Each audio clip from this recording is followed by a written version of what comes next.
If Chrome keeps automatically downloading files without asking, and you want to stop websites from sending multiple downloads to your computer, this video is for you. In the next few minutes, I'll show you exactly how to disable automatic downloads on Chrome in a simple, safe way.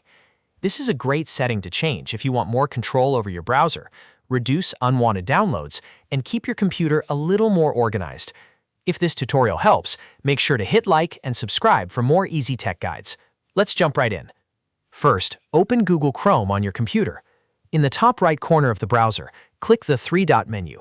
This opens Chrome's main menu, where you can access all of your browser settings. From that list, click Settings. Once the Settings page opens, look at the left-hand menu and click Privacy and Security. This section controls the permissions and security options for websites, so it's the right place to change download behavior. Now scroll down until you see Site Settings, then click it. Site Settings is where Chrome keeps the permissions that websites can request, like location, camera, pop-ups, notifications, and downloads.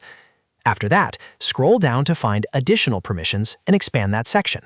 Inside there, click Automatic Downloads. This is the exact setting that controls whether websites can ask to download multiple files automatically. On this page, you'll see the option to allow or block this behavior. To turn it off, select Don't allow sites to automatically download multiple files.